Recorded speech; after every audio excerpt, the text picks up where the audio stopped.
Assalamualaikum warahmatullahi wabarakatuh. Saya Dwinila Indriani, calon guru penggerak asal Jember. Sebelum saya mempelajari modul 1.1 tentang filosofi pemikiran Ki Hajar Dewantara, saya percaya bahwa murid dapat berkembang dengan memahami materi saja yang saya berikan. Itu sudah cukup menurut saya.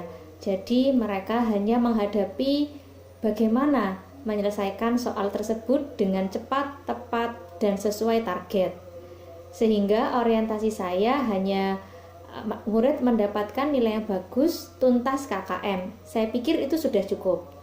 Nah, saya melupakan hal-hal lain dalam memberikan pembelajaran.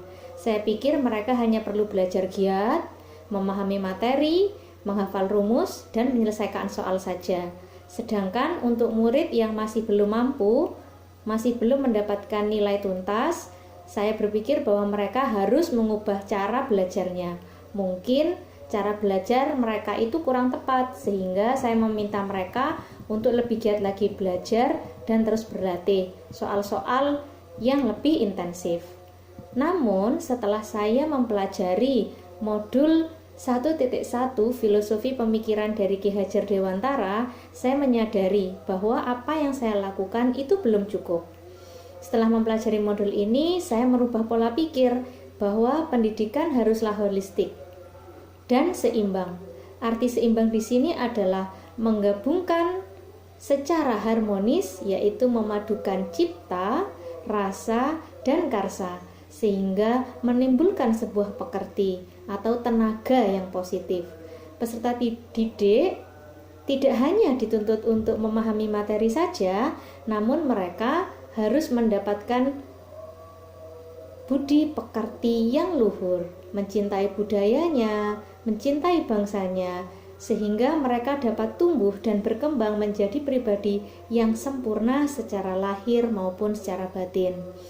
Dalam pembelajaran, saya harus mewujudkan berbagai macam hal yang berdampak pada pendidikan. Nah, hal ini harus berorientasi pada murid. Kita sebagai guru harus mampu menanamkan pemikiran Ki Hajar Dewantara, yaitu yang pertama, ingarso sung tulodo. Di depan kita harus memberikan contoh atau tauladan yang baik. Karena hal yang paling berpengaruh untuk mendidik generasi milenial pada saat ini adalah tauladan yang langsung dapat kita terapkan dalam kehidupan sehari-hari secara nyata. Yang kedua adalah ing madya mangun karso. Di sini kita harus memberikan motivasi. Nah, motivasi ini sangat penting untuk menumbuhkan daya juang bagi para peserta didik kita. Dan yang ketiga adalah tutwuri handayani. Dari belakang kita memberikan dorongan agar peserta didik mampu memajukan negeri ini menjadi lebih baik lagi. Hal penting yang segera akan saya lakukan dalam kelas saya nantinya adalah mengubah pola belajar. Nah, ini sangat penting saya kira. Cara pengajaran, saya akan menanamkan pendidikan dipekerti pada setiap pembelajaran.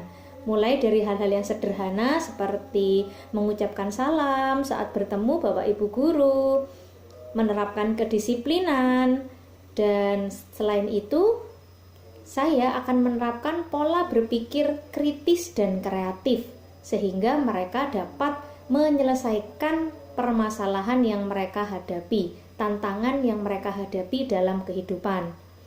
Dan berikutnya, saya akan terus membimbing mereka, memberikan tuntunan, memberikan arahan sehingga mereka menjadi insan yang bijaksana.